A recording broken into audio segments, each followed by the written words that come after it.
Homma eskaloituu pehmeätä. Tervetuloa Luutin latoon. Ladosta meiltä löytyy It's the call of the wild. And Ford answers with Bronco 2, a brand new kick in four-wheeling. The new smaller Bronco 2 takes rough terrain and snow in stride with four-wheel drive. tulee jonkin verran löpinää, mutta jos haluat skipata nämä jorinat ja lätinät, niin siirryt tuonne videon puoleen väliin, jossa varsinainen puuhastelu alkaa. Ja niitä, ketä kiinnostaa tietää, mikä vekotin kikotin tämä on, niin jatka katselua. Edessänne on vuoden 1988 amerikkalainen Ford Bronco kakkosversio ja varusteltaan XLT. Tosin XLT-varustuksesta siitä puuttuu ilmastointi, koska se on revitty jossain vaiheessa pois. Tätä on reilu 20 ihmistä tämän auton historiassa kätöstellyt ja väköstellyt ja rakentanut. Ja nyt se olisi tarkoitus palauttaa entisen loistoonsa. Mikään entisöintiprojekti, tämä ei ole tämmöinen kokemattoman ihmisen rakennusprojekti. Katsotaan, mikä tästä syntyy. Mutta käytännössä se rakennetaan alusta loppuun uudestaan. Hankittu viime vuoden, eli 2025 syksyllä, alkusyksystä. Tarkoitus hankinnassa oli se, että saa projektiauto, ja projektiautohan siitä nyt sitten tulikin oikein urakalla. Autohistoriasta en tiedä sen ja tunne sen enempää muuta kuin, että ihan selvästi offikäytössä on ollut jossain vaiheessa. Sitä on rakennettu sieltä sun täältä ja kevennetty ja muutettu. Ja mitään niinku semmoista hirveän radikaalia ei ole. Alkuperäinen väritys, muistaakseni runkonumeron perusteella kun katsoin, niin olisi joku sininen ollut, mutta tällä hetkellä se on tuommoisen mustan Raptor kumimaali, pintamaali peitossa ja se lähtee saman tien, samaan kun korjataan nuo rostivauriot. Ja katsotaan nyt sitten, minkä värinen tästä loppupeleissä tulee, mutta ehkä olisi hyvä palauttaa semmoisen sinisen sävyiseksi, mutta sen aika on paljon myöhemmin. Hyppäätte liikkuvaa junaa, eli keskeneräisen projektin kimppuun, mutta tätä on jonkun aikaa purettu ja korjailtu ja hitsailtu. Työtä riittää tosi paljon ja se rakentuu sitä mukaan, kun motivaatiota ja rahaa ja aikaa riittää arkityö ja muu elämisen ohella. Että se, mikä mulla on tällä hetkellä menossa tässä projektissa, niin mulla on tämä kuljettajan puolen sivu tässä nyt takaposki työstössä. Helmakaare on korjannut pois lukien tuo peräosa. Sisälokari oli täysin mätä tuolta. Mulla on tavoite tehdä sitten niinku noi pohjat sitten vimpaa paljon hyvin, että maalaus onnistuu mahdollisimman hyvin ja se maalauksenkin meidän tehdä itse. Tämä on tämmönen tein itse ja kauhistuin projekti. Katsotaan nyt minkälainen hirviö tästä tulee. Mä vedän sen täysin metallille. Hion käytännössä kaiken maalin ja ruosteen pois. Ja ruostetta kun on leikata mätä pois ja uutta peltiä tilalle. Mulla ei ole jenkeistä mitään paloja. Tännehän saisi esimerkiksi tähän takaposkeen, niin onko se nyt Quarter Panel nimellä, niin saisi ihan tämän koko posken tilattua ja hitsaa tuolta. Suurin piirtein raja menee jossain tuossa kohdin. Se on tulleineen, mä kattelin huvikseen tossa, niin se olisi ollut joku alta 500 tai joku 500 euroa about Suomeen kuskattuna ja mistä pajolta sitä sitten Suomeen saa tilatukkaan, mutta kyllä niitä saa. Isommat muodot on ollut tehty, tuossa on hitsisaumat peitetty ja se on ihan tasainen ja siisti, ainakin näin, mutta katsotaan mitä se sitten. Siis ei missään nimessä vielä valmis. Voitaisiin katsoa vähän tarkemmin mitä kaikkea siellä on. Sitten kun tämä kotelo on tehty, niin sen jälkeen toiselle videolle tulee, niin tehdään tuo sisälokari ja sitten tehdään tuohon pintapelti tuohon alle ja se menee osittain tuonne kotelon alle tuonne. Tää on ihan tommosella teräsharja-laikalla. Tää nyt on mennyt aika huoneen kuntoon. Mutta kävin hakenut lisää. Tää on ihan hyväksi koettu. Sitten on tämmönen jännä mattamainen pinta, mä tykkään tästä. Ei oo mitään ihmeellistä. Perus teräslankaharjaa. Porakoneeseen kiinnitettävä tai isommat. Ei, tää on 100 millistä. Niitä saa isompia eikä 125 rälläkkään tai mihin haluakaan. Mut sitten mitä en oo koskaan kokeillut ja meinasin ottaa nyt testiin on tämmönen Fast Stripping Metal and Rust. Mitähän tää on? Tää niinku lontoon kielellä kattelee, niin tää on niinku nailon kuitua. Jossakin silikonimassassa, kun tää nyt on sitten, mutta tämmönen erittäin kova. Ja tää on niinku nimenomaan metallille suunnattu. Ihan paikallisesta Topmannilta. Se mikä näissä, tämähän nyt ei maksa mitään tämmönen perusharja. 2-3 euroa kappale. Päkkeinä 5 euroa joku useampi laikka. Tää oli 13 euroa muistaakseni. 13-14 euroa. Tämmönen, että tää on huomattavasti kalliimpi. En tiedä kestääkö, en tiedä pureeko, mutta kohta se selviää. Me keskitytään tässä videossa tähän sivukoteloon, sivuhelmaan. Täällä on vedenpoiston reikiä, ne on ihan ok kunnossa. Mutta sitten meillä on tässä tämä pilari. Ja täällä menee meillä saumat. Kohta, joka on joskus aikaisemmin paikattu. Tässä on näkyy, että tässä on hitsiräkää laitettu oikein kunnolla ja se on lähtenyt täältä jo uudestaan ruostuun. Sinällään se on voinut palvella pitkäänkin. Mutta tää tehdään käytännössä uusiksi, eli tehdään tää sauma, tästä puuttuu pala, tuo sauma puuttuu ja sitten tuo tehdään, kautta hiotaan pois ja tehdään sitten uusi. Tää on aika isotöinen homma. Ja sitten toinen, niin tehdään tähän tämmönen kartiopaikka, koska tää on lommolla, tää on ottanut osumaa, tää on ruosteessa reikiä kuten näkyy. Niin käytännössä potkassaan tosta pala irti ja tehdään vastaava kartiopala tilalle ja hitsataan kiinni. No sitten mennään tänne, täällä on tämmösiä reikiä, mitkä ei ole alkuperäisiä, vaan tässä oli Popniitellä kiinni semmonen suojapelti, joka on otettu pois. Lähdetään kokeilemaan tällä uudella laikkaystävällä.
Mä meinasin katsoa, että kuinka saisiko tämä ihan fiksattua tälleen. Sitten varmaan pikkasen täyttöhitsausta tonne. Otan tässä pilarissa, tähän nyt ei ole varsinaisesti tuossa kotelossa, vaan on tässä pilarin tyvessä ja osittain tässä kotelossa. Ja sitten on tämä peräpää tosi haperuskunnossa, niin tää uusitaan. Mutta tämä on nyt päässyt pähkin, että pitäisikö vaan viilalla ottaa tosta kärsivällisyyttä ja hinkuttaa siinä jonkun aikaa nämä isot jäljet pois ja katsoa sitten, että miltä se näyttää tuolta pohjalta.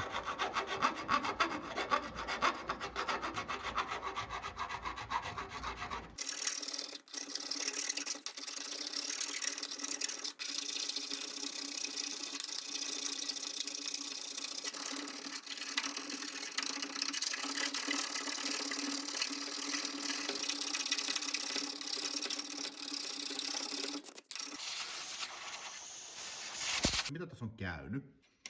Tätä on alkuperäinen pelti ollut täällä mätä. Sen päälle on rätkästy. Joo, se voi olla jopa uutta peltiä tai sitten on vaan täyteen hitsattu umpeen ne huonot kohdat. Ja alta ruvennut ruostua uudestaan. Sitten tuolta sisältä, täältä kotelosta tai tuon pilarin takapuolelta reilun tunnin viilaa ja uutta laikkaa käyttäen testaten, niin melkein kokonaan ton alkuperäisen, tai ei alkuperäisen, vaan nimenomaan sen täytehitsi on saanut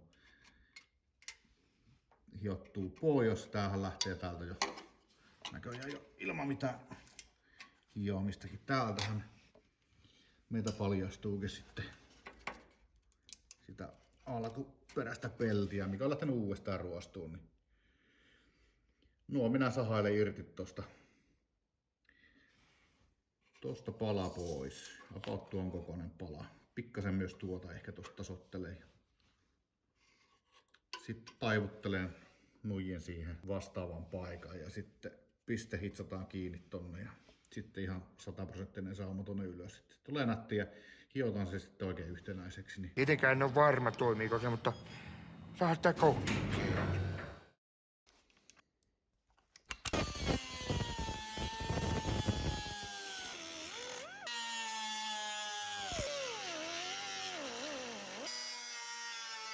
Homma eskaloituu pehmeätä. Tehdään sillä tavalla, että mä pätkäsen tämän helmakotelon tosta irti näiltä osin.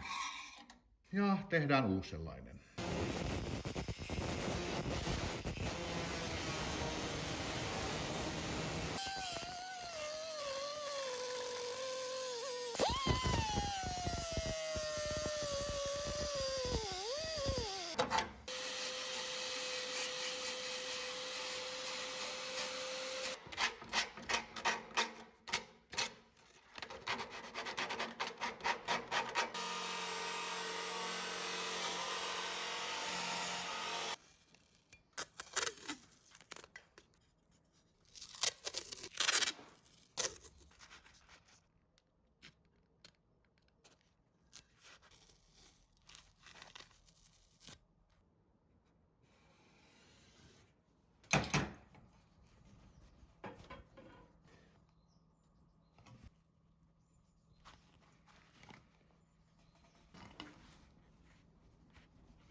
Katsotaan mitä sato aikaiseksi. Eli tää paikka tulee tähän. Näyttää aika hyvältä. Täällä on ylimääräistä noin sentin verran. Otan tosta pikkupalat pois. Tosta vekki pois, sitten tosta vekki pois. Ja mä upotan ton profiilin tonne sisään, niin mä saan sit tukevamman ja sit suoremman. Ja tää kun tää taipuu tässä suunnassa, mä siihen hitsasin jo tuon sauman umpeen. Tämän mä jätin auki yhdellä täpillä kiinni, että mä saan sitten asemoituu tän suoraan tonne. Tai antaa mulle vähän pelivaraa. Ja sitten kun mä upotan tämän tänne, siellä millin verran, ton pellin verran ylimääräistä, koska mä teen siihen toisen palan tähän päälle, koska tässä alkuperäisessä oli kans tämmönen, tavallaan tekee tämmöisen pokkauksen tähän, niin mä teen sen silleen, että mä upotan tuon tonne sisään, siihen jää se millin profiili, mä joudun pikkusen taivuttaa sitä, teen lapun tuohon ja sitten viilaan se samannäköiseksi ja se pitäisi uida tonne ja sit se on oikeastaan vaan kiinni.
kyllä se siitä alkaa muotoutua. Tässä on 45 asteen taivutus suurin piirtein. Ja tää on yhdestä palasta taivutettu. Tää kylkipala, tää on yhdestä palasta hitsattu jo tuohon kiinni.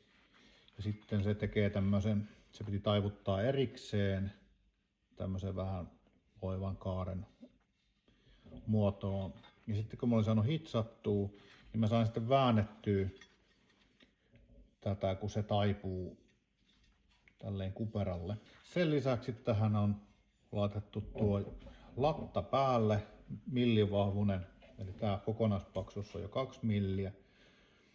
Vähän vajaa, kun sitä on hiottu tai viilattu. Kylkiposki tulee ja ovilinja tulee niin kuin aika lailla tuohon keskelle. Ja mä äsken mittailin, niin kyllä se sitten aika lähelle on sitä. Ehkä joutuu vielä käsin viilailemaan tosta. Lappu piti myös vähän taivuttaa tuon alla olevan pellin mukaisesti. Ja tässä on sitten vielä hionut tätä kuperalle. Se on nyt sitten karkealla tasolla tehty. Et sitten vaan hienosäätöä. Alkuperäinen tässä.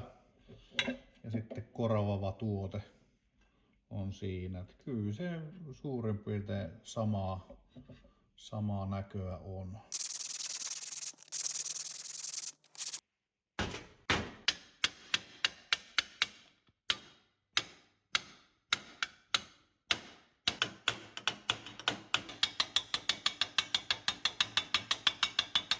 Tulipa testailtua punsselisarjaa. Mä en ole koskaan aikaisemmin tehnyt tämmöistä kuvioa. Siitä tuli välttävä. Siinä on tosi hiottavaa vielä. Ja kun ei ole taidot kohdillaan, niin on täällä näkyy ihan selvästi, että paukuttanut ihan liian kovaa. Että pitäisi vaan maltilla tasaisella lyöntivoimalla kuvioida tuo. Ja seuraava kun tekisi, niin teen ihan siihen muotin ja rajat, mitä myöten lyödä sitä, niin saa sitten tämmöisen symmetrisen. Ja muutenkin tämä oli tämmöinen testijuttu. Niitä on paljon pienempi kuin sitten tuo alkuperäinen. Mutta mä en tiedä, onko tuolla mitään sen suurempaa funktiota tuossa auton helmakotelossa, mutta mennään tällä.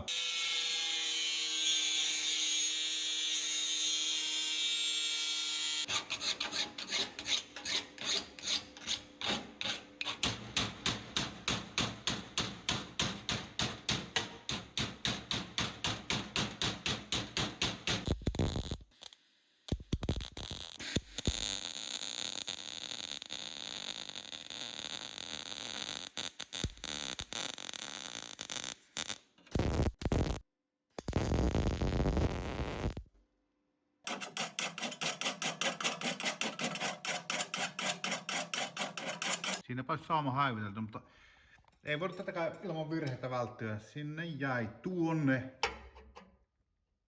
Missä se on tuossa? 1 pistehitsin mentävä reikä. En minä voi elää ton kanssa, on pakko vetää umpeen. Alasauma on auki, tuo hiomatta tuo reikä, minkä täytin. Tämän minä hion tonne tähän pilarin saumaan saakka ja tän auki. Sen mä hitsaan sitten tuolta sisäpuolta, kunnes tähän on tehty tää paikka tähän päälle. Koska jos mä hitsaan tuon sauman nytten, tulee sitten tuohon tielle, kun mä koitan saada tähän sitä palaa soviteltua, niin mä hitsaan sitten jälkikäteen tuolta sisäpuolelta. Mä uskon, että se tulee paremmin sille. Ja nämä saumat, nämä tulee kaikki piiloon, niin näillä nyt ei sitten ulkonäöllisesti mitään väliä, että mä pistän vaan sitten nämä saumat umpeen. Käsinkö viilailee, on se paljon hitaampaa ja työläämpää, mutta piilon etu on se, että tähän saa ihan korilinjan myötäisesti tähän. Mä en tiedä, joku tykkää käyttää rälläkkää, onhan se paljon nopeampi, mutta rälläkällä sitä tulee muhkurainen, epätasainen. Käsipelillä tulee nätti, mutta siellä vaatii vähän enempi aikaa.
jo vaikea se rupeaa välttämään pikkuhiljaa.